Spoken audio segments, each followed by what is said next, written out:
घराबाहेर खरात 17 तारखेला रात्री ठाण्यात होता. त्या दिवशी देखील दिवसभर खरात हा 18 तारखेला ठाण्यात होता. त्यांना काय नेमकं सुचवायचं? नाही नाही, दमनिया हे एक मराठवाडा नामांतरानंतर न सुटलेला प्रश्न आहे. त्यांना तसे अधूनमधून उपटायची वगैरे लहर येते. त्यांना फार उपटायचा शौक असेल तर माझ्या गावाकडे भैमुख उपटायला नेईल मी कधीतरी. पण त्यांनी केलेले आरोप मात्र गंभीर आहेत. आणि ते आरोप जेव्हा ते ठाणे ठाणे म्हणतायत तेव्हा ते थेटपणे एकनाथ शिंदे यांच्याकडे अंगुली निर्देश करणारे आरोप आहेत.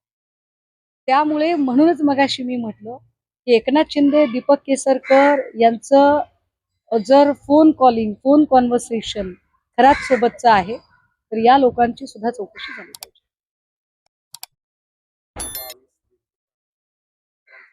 दोन वेगवेगळ्या सिम वरून झालेला कॉल रेकॉर्डिंग असं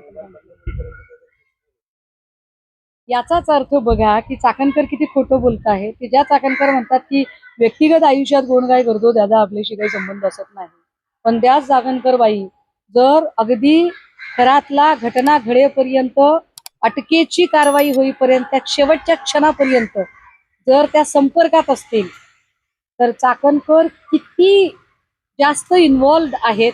आणि म्हणून मी म्हणते की प्रतिभा चाकणकर कदाचित प्रतिभा चाकणकरचा याच्यात बळी दिला जातोय स्वतःची राजकीय कारकीर्द वाचवण्यासाठी. त्यामुळे 6 आरोपी रुपाली चाकणकरांना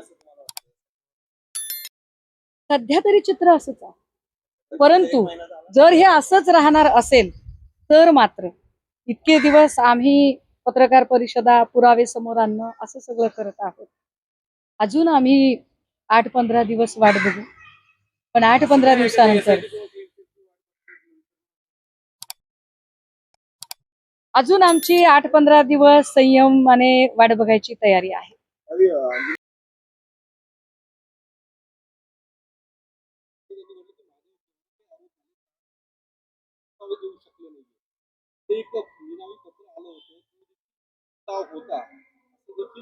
नाही, हे काही निनावी पत्राचा जो मुद्दा आहे कदाचित माझ्या आजारपणाच्या काळातला आहे, त्यामुळे मला तो काही माहित नाही. पण चाकणकरांच्या आर्थिक हितसंबंधांचे पुरावे आता किती अजून समोर आणायचे? तुम्ही समता पतसंस्थेला चक्क खोटं ठरवू पाहताय का? म्हणजे तुम्ही एकट्या वाचण्यासाठी तुम्ही समता पतसंस्थेचं संचालक मंडळ अख्खं पायाखाली घ्यायला तयार आहातच, पण स्वतःची सख्खी बहीण प्रतिभा चाकणकरला सुद्धा तुम्ही पायाखाली घ्यायला तयार आहात. हे फार विशेष आहे. या सगळ्यांमध्ये चाकणकरचे आर्थिक किती व्यवहार झाले, किती ट्रान्झॅक्शन झाले हे अनेक पत्रकारांनी पुढे आणले. जवळपास 10 कोटीच्या आसपास ती आर्थिक उलाढाल आहे. आत्ताही त्या 2 खात्यांवर प्रत्येकी 60-60 हजारापेक्षा जास्तीच्या रकमा उपलब्ध आहेत. ज्याचा नॉमिनी हा 10वी नापास खरात आहे. याच्या उपर चाकणकर तर इतक्या निर्डावलेल्या आहेत आणि इतक्या निगरगट्ट आहेत की ते असंही खोटं बोलल्या की मला तर काय समन्स आलं नाही, पण त्यांना समन्स आलंय अशीच माहिती आज अजून कोणीतरी बाहेर आणली. त्यामुळे चाकणकरांनी हे खोटं बोलणं, हा निगरगट्टपणा हे सगळं थांबवावं. आणि महत्वाचं, लिंग पिसाटांना खरंच संदेश द्यायचा आहे का? महाराष्ट्रातल्या महिलांना खरंच आश्वस्त करायचंय का? फडणवीस साहेब तुमची इच्छा काय ते महत्वाचं.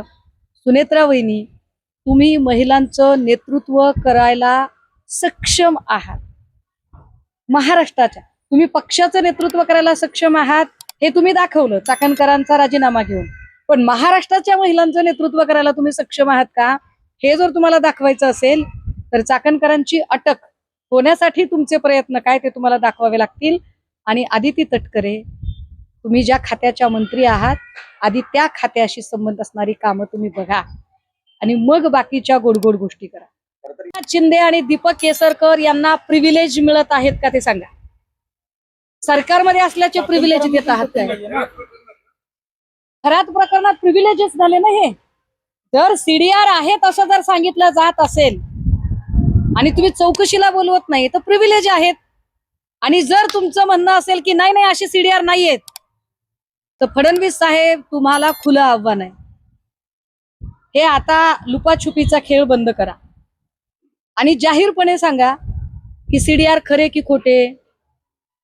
खरे आहेत ना सीडीआर? आम्ही खरे आहेत असं मानून चालतो. चला, सीडीआर खरे आहेत असं जर तुमचं म्हणणं असेल तर केसरकर आणि एकनाथ शिंदे यांना चौकशीला कधी बोलवणार आहात? आणि चाकणकरवर तर आत्ता गुन्हा दाखलच झाला पाहिजे, कारण ज्या पद्धतीची इन्व्हॉल्वमेंट चाकणकरची दिसलेली आहे ते बघता चाकणकर आतापर्यंत गजाड व्हायला हव्यात. पण मी पुन्हा सांगते की प्रतिभा चाकणकरचा बळी दिला जात आहे का रुपाली चाकणकरच्या राजकीय मुत्सद्देगिरी पुढे? कारण सगळं रुपाली चाकणकरांनी केलं, पण कागदोपत्री प्रतिभा चाकणकरांना अडकवण्याचा प्रयत्न असं काही होतंय का? या सगळ्याच प्रश्नांची उत्तरं, आणि महत्वाचं की खरातच्या बंगल्यावरचा बुलडोजर कधी चालवला जाणार आहे, समता पतसंस्थेचं काय, हे सगळे प्रश्न आता फडणवीस साहेब असं होऊ नये की तुमच्या प्रामाणिकपणाबद्दल लोकांना शंका याव्या. कारण तुम्ही ज्या पद्धतीने, कारण उगाच असं मांजराने उंदराला सतत सतत खेळवायचं, एकदाच काय तो सोक्षमोक्ष लागू द्या ना, उंदीर सोडून तरी द्या, नाहीतर खटकन खटका पाडा. आणि एकदा काय ते महाराष्ट्राला कळू देत की याच्यामधले कोण कोण आरोपी आहेत. ते याच्यासाठी की पॉलिटिकल प्रिव्हिलेज असेल तर आम्ही वाचू शकतो असा संदेश अजिबात एकाही लिंगपिसाटाकडे जाता कामा नये. कितीही मोठा राजकीय वरदहस्त असला तरी त्याची गय होणार नाही. हा संदेश जर द्यायचा असेल तर चाकणकरच्या अटक आत्ता तात्काळ होणं गरजेचं आहे. एकनाथ शिंदे आणि केसरकर या दोघांच्या चौकशा आत्ता होणं गरजेचं आहे. आणि चाकणकरची प्रॉपर्टी आणि खरातची प्रॉपर्टी या दोन्ही प्रॉपर्टीवर बुलडोजर चालवणं हे सुद्धा तितकंच गरजेचं आहे. हे महत्वाचं. तर तुम्ही प्रश्न निर्माण करताय का? नाही नाही नाही, कारण मला SIT कडून काही ऐका, अपेक्षा नाहीयेत. म्हणजे महिला अधिकाऱ्यांचं नाव घेऊन ते- महिला अधिकाऱ्यांच्या कार्यक्षमतेवर मी प्रश्नचिन्ह निर्माण करायची गरजच नाही. महिला अधिकारी ज्या आहेत त्या निश्चित सक्षम असतील. महिला अधिकाऱ्यांच्या इच्छाशक्तीवर माझं प्रश्नचिन्ह आहे की तुमची इच्छाशक्ती आहे का, की तुमची इच्छाशक्ती असावी किंवा नसावी ही अजून कोणाच्या मर्जीवर अवलंबून आहे का, हे आता कळलं पाहिजे. कारण याच्यातल्या बरं हे किती कमालीचं आहे की एका वाहिनीच्या वादविवादादरम्यान चाकणकरांचा वकील असा छातीत ठोक सांगतो, एकाही SITच्या अधिकाऱ्याने हिंमत करावी आम्हाला समन्स आलंय हे सांगायची. कुठून छाती येते एवढी? एवढं चॅलेंज केलं जातं, धडधडीत खोटं बोललं जातं की अरे सरळ सरळ तुम्हाला समन्स आलेला असतानाही तुम्ही खोटं ठरवता. कुणाच्या जीवावर चाकणकर खोटं बोलतात? काही काल कोकणच्या घरी ईडीची रेड झाली होती. नाशिकमध्ये, पुण्यामधल्या 2 कार्यालयामध्ये त्यांच्या घरावरती झाली. परंतु अजून SIT कडनं रोकड जमा करण्यात आली आहे, जप्त करण्यात आली आहे. ललित कोफलेच्या घरी रेड होणं स्वाभाविक आहे, पण या सगळ्या संबंधाने जर आपण माहिती जर गोळा केली तर अनेक राजकारणातला आणि एकूण काय म्हणता येईल वेगवेगळ्या गोष्टीतला योग साधणारे सुद्धा, असे योगायोगी असणारे असे अनेक लोक त्याच्यातनं पुढे येत. काही सकाळपासून एक बातमी होती, आदित्य ठाकरे कार्याध्यक्ष होणार. सुरुवातीला चालल्या सगळ्यांनी शुभेच्छाही दिल्या, परंतु असं काही होणार नाही. पण समजा झालं तर काय अर्थ नाही. मला काय म्हणायचंय, माझ्या पक्षात काय व्हावं काय नाही व्हावं हे माझ्या पक्षातले नेते ठरवतील. आणि महत्वाचं आदित्यदादांच्या संदर्भाने जर प्रश्न असेल तर आत्ता ते कोणत्या पदावर आहेत यापेक्षा ते ज्या विजनला घेऊन काम करत आहेत त्यांचा शब्द आमच्यासाठी प्रमाण आहे. आणि आम्हाला तर आवडेल उलट एखाद्या हाती अनुभव घेऊन ज्यांनी काम केलं, ज्यांनी अतिशय चांगल्या पद्धतीने पर्यावरण मंत्री म्हणून काम केलं, अशा एका तरुण तडफदार नेतृत्वाच्या हाती जर काही सूत्र जात असतील तर चांगली गोष्ट आहे. त्याच्यामध्ये फार म्हणजे भुवया उंचवण्याचं काहीच कारण नाही. उलट आम्हाला आवडेल, किंबहुना असं पक्षाचं जरी ठरलं नसलं तरी पक्षाने असं ठरवावं असं माझ्यासारख्या कार्यकर्त्याला सुचवावं असं वाटेल. सुचवणार का तुम्ही साहेबांना की हो, मला आवडेल, नक्की आवडेल. आणि आम्हाला नक्की की चांगलं झालं माध्यमांच्या चर्चेतून का होईना, जर अशी एखादी चर्चा सकारात्मकतेने बाहेर येत असेल तर निश्चितपणे असा बदल आम्हाला आमच्या नेतृत्वाला सुद्धा सुचवायला आवडेल.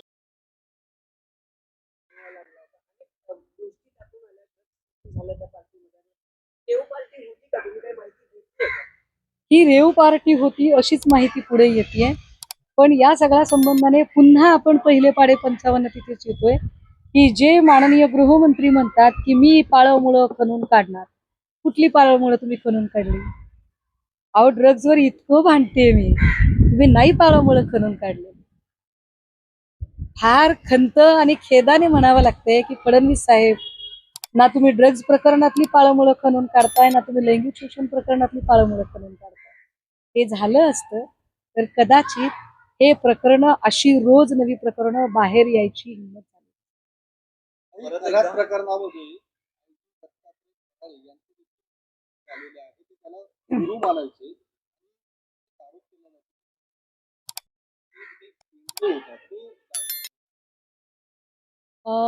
खरं तर दत्ता कारळे यांचं नाव मी घेण्याचं टाळलं होतं. ते याच्यासाठी टाळलं होतं की माझी स्वतःची काही मूल्य आहेत, तत्व आहेत आणि ती तत्व मला असं सांगतात की व्यक्ती बदनाम झाली तरी चालते, संस्था बदनाम होता कामा नये. लोकांचा एकूण ग्रह संस्थेवरचा, कायदे संस्थेवरचा विश्वास डळमळीत होता कामा नये, म्हणून या अधिकाऱ्याचं नाव घेणं मी टाळलं होतं. मात्र मी आपल्याला हे सांगितलं पाहिजे, आता चर्चा निघाली आहे म्हणून, की ज्या दिवशी SITची भेट झाली त्याच दिवशी आम्ही दत्ता कराळेंबद्दलचे सगळे आमच्याकडे असणारे इनपुट SITला दिलेले आहेत. दत्ता कराळे यांना 1.5 वर्षापासून सगळं प्रकरण माहित होतं, परंतु ज्या महिला तक्रार घेऊन त्यांच्याकडे गेल्या होत्या त्या महिलांना तो न्याय मिळू शकला नाही, कारण दत्ता कराळे सुद्धा स्वतः या भक्तांच्या रांगेत उभे होते. त्यामुळे अशा पद्धतीने जर गृह खात्यावर प्रश्नचिन्ह उपस्थित होत असतील तर माननीय गृह खात्याच्या पोलीस महासंचालकांनी हे प्रकरण गांभीर्याने घेऊन या अधिकाऱ्याची सुद्धा चौकशी होणं गरजेचं इनपुट आहे. दिले म्हणतात ताई. काय नेमकं दिले दत्ता कारळेंबद्दल? त्याच्यातले जवळपास 1 ते 1.5 वर्ष आधीपासून कारळेंना या सगळ्या प्रकरणाची माहिती होती. ज्या महिला इथे आलेल्या होत्या, ज्या महिलांनी पहिल्यांदा गुन्हा नोंदवायचा प्रयत्न केला होता, त्या महिला सगळ्यात आधी जर नाशिकमध्ये कोणाला भेटल्या होत्या तर त्या दत्ता कारळेला भेटलेल्या होत्या. दत्ता कारळेंनी त्यावेळेला त्यांना तुम्ही पोलीस स्टेशनला जाण्यापेक्षा त्याच्या अलीकडचा टप्पा महिला आयोगाकडे जा असं सांगितलं, म्हणून त्या बायका महिला आयोगापर्यंत पोहोचल्या होत्या. पण महिला आयोगाने हे प्रकरण सॉर्ट आउट करण्याऐवजी हे प्रकरण सेट आउट करायचा प्रयत्न केला.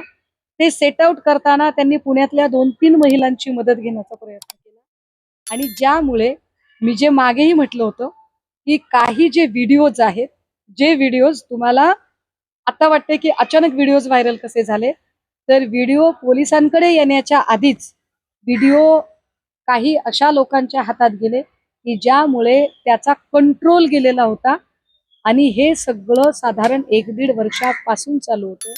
1-1.5 वर्षापासून या सगळ्या गोष्टींची कल्पना कारळेंना माहीत होती. उलट ज्यांनी तक्रार केली त्यातला एक जो पुरुष फिर्यादी, याला अतिशय बेदम मारहाण पोलीस स्टेशनमध्ये होणं आणि त्याला तशी मारहाण झाली पाहिजे यासाठी विशेष प्रयत्न हे दत्ता कारळेंकडून झाले. बनावट आहे. बनावट खाती आहेत म्हणे, आमच्या सह्याच नाही, ते सगळं बोगस आहे. नाही. हाती चोर कधी म्हणणार आहे मी चोरी केली म्हणून? हाती जर बनावट असती तर KYC कसं काय झालं? हाती बनावट आहेत याचा अर्थ समता पतसंस्थाच बनावट आहे.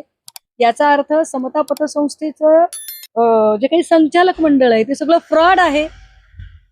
या सगळ्यांमध्ये चाकणकर केवढा मोठा गुन्हा करतायत चाकणकरांना तरी कळतंय का? कारण या पतसंस्थेमध्ये जेवढा उद्योगपतींचा पैसा असेल कदाचित तेवढाच गोरगरिबांचा सुद्धा पैसा असेल. उद्या जर हे सगळी बँक लिक्विडेशन किंवा याच्यावर काही कारवाया सुरू झाल्या तर गोरगरिबांचा पैसा सुद्धा याच्यातला अडकेल.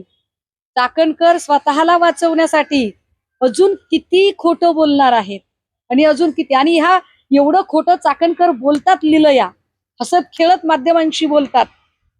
याचा अर्थ चाकणकर हे डोक्यात पक्का त्यांचा माइंडसेट आहे की काहीही झालं तरी जोपर्यंत तटकरे राजकारणाच्या पटावर ताकदवर आहेत तोपर्यंत आम्हाला धक्का लागणार नाही, कारण आम्ही तटकरे लॉबीचे पाईक आहोत.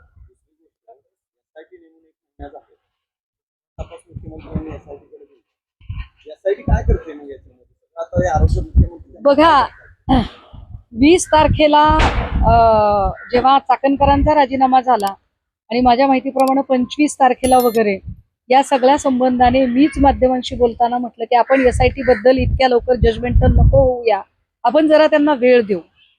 पण त्याच्यानंतर खूप बोलून झाल्यावर 10 दिवसांनी SITने एक प्रेस कॉन्फरन्स घेतली. आम्हाला असं वाटलं की या प्रेस कॉन्फरन्समध्ये काहीतरी अत्यंत व्हॅलिड आणि सॉलिड अशी त्या मांडणी करतील. पण त्यांनी ज्या गोल गोल गोल गोल अगदी म्हणजे ज्याला एक एक एक सिंपती कार्ड खेळणं ज्याला म्हणतात, अशा पद्धतीने जी त्यांची मांडणी होती ती बघता त्यांच्याकडून फार आम्ही अपेक्षा कराव्यात अशी स्थितीच उरलेली नाही. अमरावती परतवाड्यात मला परत भीती वाटत होती की SIT स्पेशालिस्टच होतात की काय, पुन्हा सातपुतेंनाच ती जबाबदारी मिळते का काय. पण पुन्हा आभार की किमान विशालजींना ती जबाबदारी मिळालेली आहे, नशीब. आणि त्यांच्याकडून आता तुलनात्मक अधिक चांगलं काम होईल अशी अपेक्षा करूया. हे किती आहे लक्षात घ्या.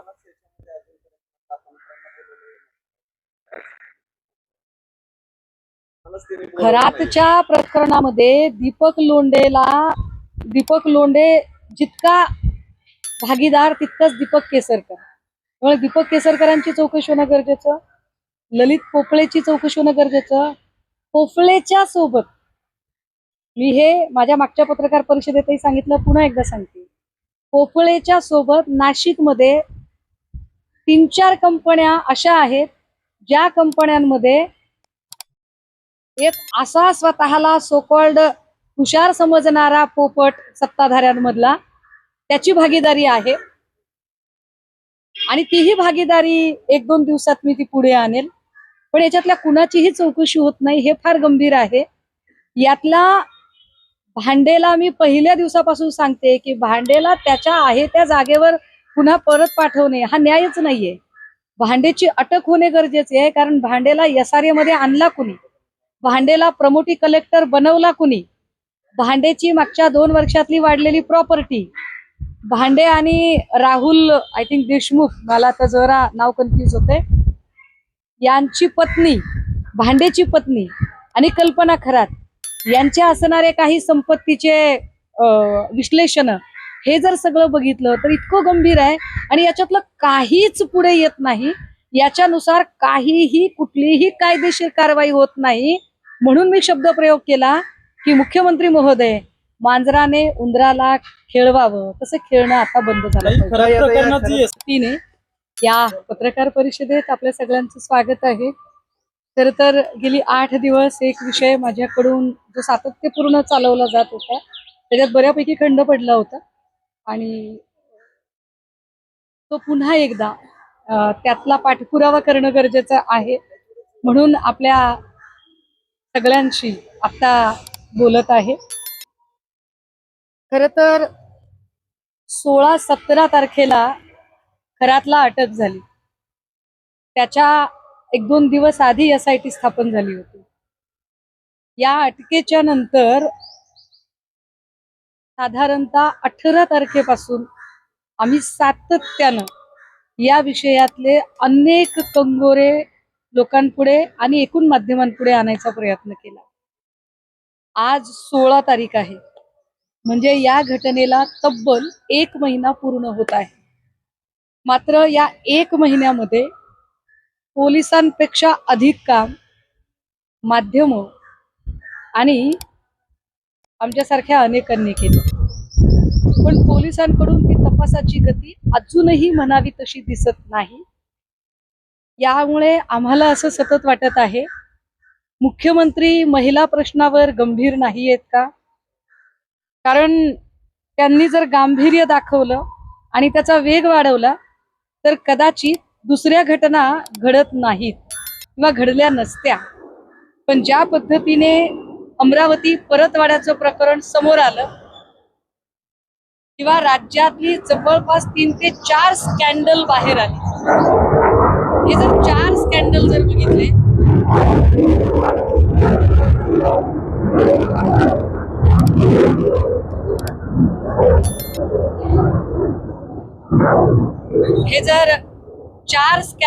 बघितले ज्या अर्थी तुम्ही खरात प्रकरणावर गंभीर नसता त्या अर्थी लोकांना तुम्ही एका अर्थाने गुन्हे करण्याची सूट देत आहात का? मी आज अमरावती परतवाड्याची बातमी बघताना बघितलं की परतवाड्यातला जो आरोपी आहे त्याच्या घरावर बुलडोजर चालवला गेला. अभिनंदन आहे तुमचं, चांगली गोष्ट आहे. पण परतवाड्याच्या लैंगिक शोषण प्रकरणातल्या आरोपीच्या घरावर बुलडोजर चालवणारं सरकार,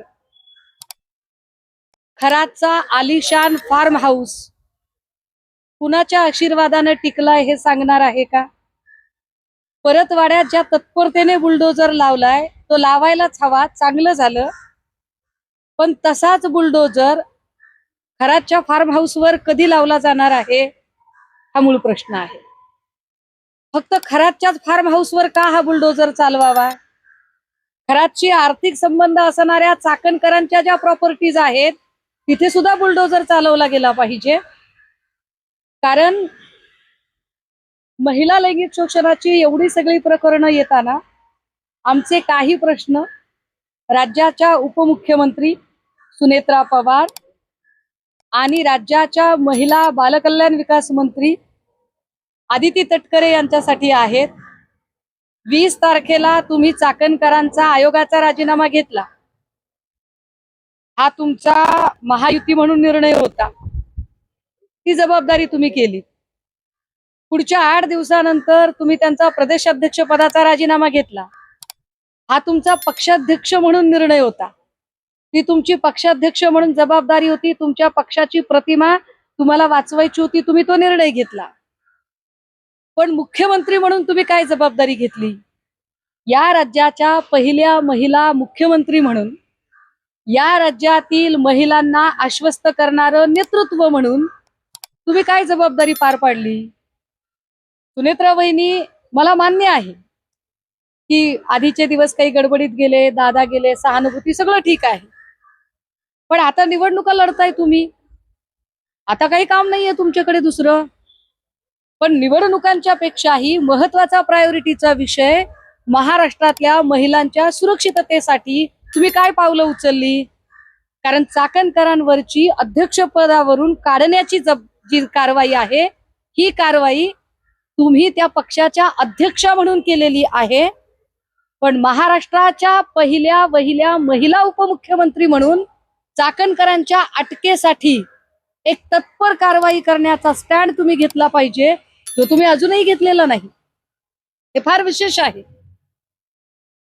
महिला आयोग हा महिला बालकल्याण विकास खात्याच्या अंतर्गत येतो. आदिती तटकरे, तुम्ही काय भूमिका अदा केली? ज्या तटकरे निवडणुकीच्या प्रचारात म्हणताहेत की आम्हाला सुनेत्रा वहिनींना मुख्यमंत्री करायचंय, तुम्ही तुमच्या नेत्यांना काय करायचंय ते करा, त्याच्याबद्दल आम्हाला काही म्हणायचं नाही. पण महिला नेत्या म्हणून आधी तुम्ही सक्षम आहात का ते ठरवा. फक्त नेत्यांची भाटगिरी करणं आणि किती ग बाई मी हुशार, किती ग बाई मी हुशार एवढं करणं थांबवा. मुळात तुम्ही महिला बालकल्याण विकास मंत्री म्हणून तुम्ही काय तुमच्या खात्याच्या अखत्यारीत असणाऱ्या आयोगाच्या अध्यक्षीनबाईंना पायउतार केल्यानंतर त्यांची अटक व्हावी म्हणून तुम्ही मुख्यमंत्र्यांकडे काय पाठपुरावा केलाय? की आम्ही असं समजायचं का की तुम्हाला जिथे मंत्री करणाऱ्या अजितदादांबद्दलच तुम्हाला काही पडली नाही, तर तुम्ही महाराष्ट्रातल्या महिलांची काय तुम्ही कारवाई करणार आहात? जिथे तुम्हाला दादांच्या बद्दलच आस्था नाही, दादांच्या बद्दल FIR व्हावी याच्यासाठी तुम्ही प्रयत्न केले नाही, तिथे तुम्ही या सगळ्या प्रकरणामध्ये चाकणकरवर अटक व्हावी याच्यासाठी काय कारवाई करताय? एक तरी वाक्य तुमच्या प्रचार सभा आणि सोकॉल्ड तुमच्या बिझी शेड्यूल मधनं बोला ना त्याच्यावर, की चाकणकरच्या कोणत्या फार्म हाऊसवर बुलडोजर चालवला जाणार आहे, चाकणकरला अटकेची कारवाई करण्यासाठी तुम्ही काय पत्रव्यवहार केलाय. कारण ही जबाबदारी आहे तुमची महिला नेता म्हणून. नाही तर भविष्यात तुम्ही हे बोलून घेऊ नका की मी महिला नेता आहे. भविष्यात तुम्ही हे सांगू नका की आम्ही याला महिला मुख्यमंत्री करणार आहे, त्याला महिला मुख्यमंत्री करणार आहे. जर तुम्हाला महिलांची जबाबदारी उचलता येत नसेल तर नुसती पदं घ्यायची, पदं मागायची याची अपेक्षा करू नका. तिसरी महत्वाची गोष्ट की आम्ही अगदी पहिल्या दिवसापासून डे 1 पासून सांगतो, 18 तारखेपासून मी सांगते की चाकणकरचा नुसता राजीनामा नाही, चाकणकरची अटक मला अपेक्षित होती. आता तर चाकणकरचे आर्थिक संबंध अधिक अधिक स्पष्ट झाले. पण ज्या अर्थी प्रतिभा चाकणकर म्हणतात की नाही नाही आपल्या सह्या बनावटच आहेत, आपल्या बनावट सह्या आहेत, आपलं तिथं काही नाहीये, आपल्याला बोलावलेलं होतं. हे आपल्याला आपल्याला म्हणजे काय? आपल्याला आपल्याला ही कोणती भाषा वापरताय तुम्ही? प्रतिभा चाकणकर जेव्हा 152 खात्यांमध्ये किंवा जे एकूण खाती आहेत त्यात माझी कागदपत्र बनावट वापरली असं जर म्हणत असतील तर केवायसी करताना OTP कुणाच्या नंबरवरून गेले? मग प्रतिभा चाकणकरला माहित नव्हतं आणि प्रतिभा चाकणकरला बळीचा बकरा बनवला जातंय का? कारण प्रतिभा चाकणकर पेक्षा जास्त इन्व्हॉल्वमेंट ही रुपाली चाकणकरांची आहे. पण रुपाली चाकणकरांचा राजकीय महत्वाकांक्षा, राजकीय मुत्सद्देगिरी याचा बळी प्रतिभा चाकणकर ठरत आहे का? प्रतिभा चाकणकरला पुढे केलं जातंय, तिच्या 14 वर्षाच्या लेकराला पुढे केलं जातंय आणि रुपाली चाकणकर वाचायचा प्रयत्न करते का? मग अशा वेळेला एका 14 वर्षाच्या लेकराची सुद्धा जेव्हा मीडिया ट्रायल होते त्यावेळेला महिला बाल कल्याण मंत्री असणाऱ्या आदिती तटकरे तुम्ही कुठे आहात? तुमची भूमिका काय आहे?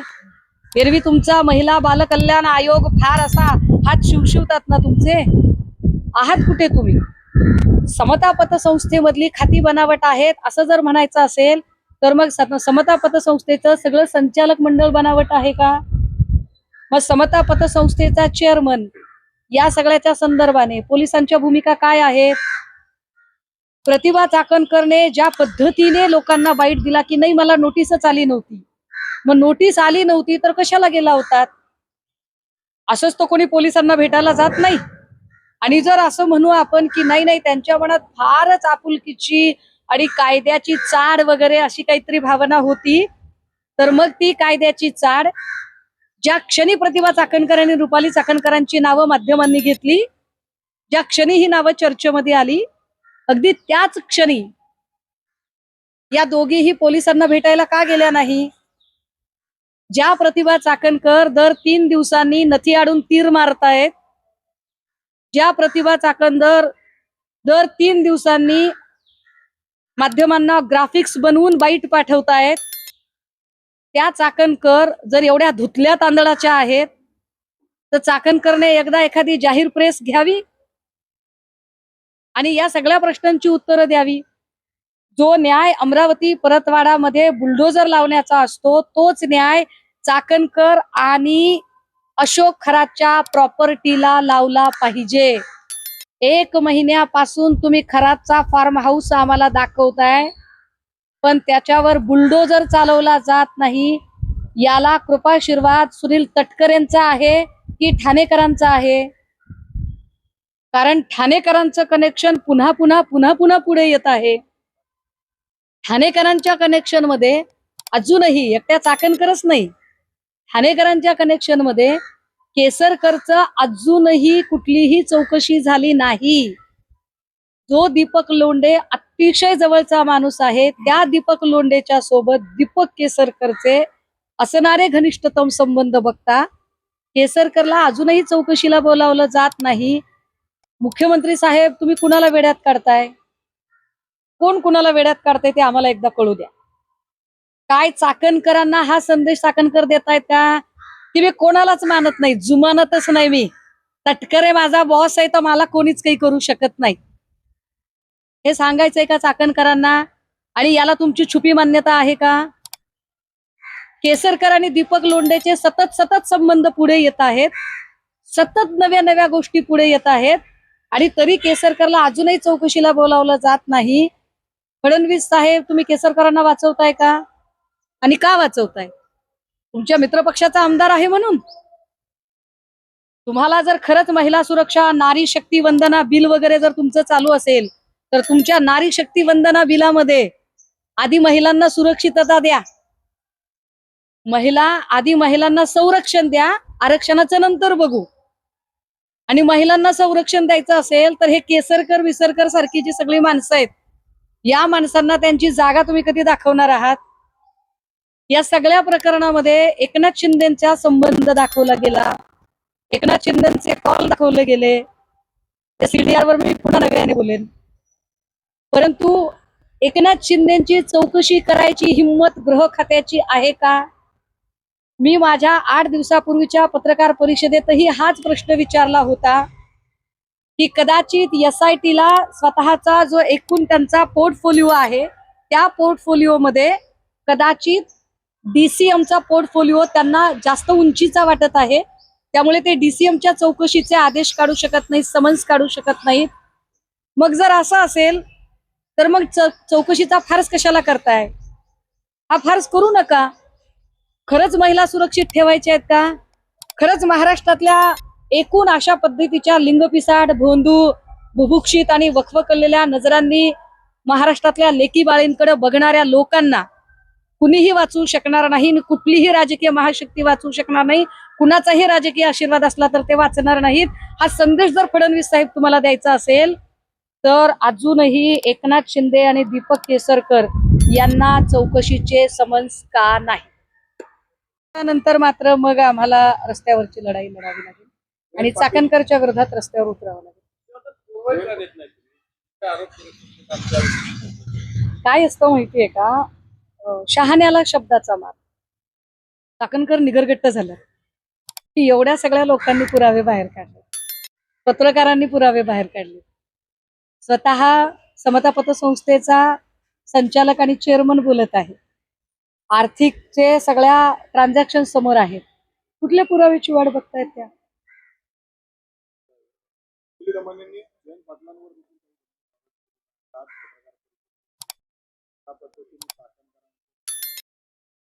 ते सुद्धा जात होते तिथे. मी म्हटलं ना की काही प्रश्न एवढे गंभीर अनाकलनीय. मला आत्ता खरं तर मी दमानियांवरती खूप काही माझ्याकडे बोलण्यासारखं, पण आत्ता दमानियांवर घसरून मुख्य फोकस हलता कामा नये. कारण दमानिया फक्त मीडिया ट्रायल करण्यात इंटरेस्टेड असतात, लॉजिकल एंडला जाण्यात नाही. आतापर्यंत त्यांनी कुठल्याही प्रकरणात लॉजिकल एंडला गेलेलं नाही. संतोष देशमुख प्रकरणामध्ये धनंजय मुंडेचा राजीनामा हा दमानियामुळे झाला नाही, तो लोकरेट्यामुळे झालेला आहे. दमानिया या फक्त प्रेशर पॉलिटिक्स करणाऱ्या बाई आहेत, पण त्याच्यावरती न घसरता मूळ मुद्दा जो आहे खरात आणि एकूण महाराष्ट्रातलं महिला लैंगिक शोषण हे जास्त महत्वाचं आहे.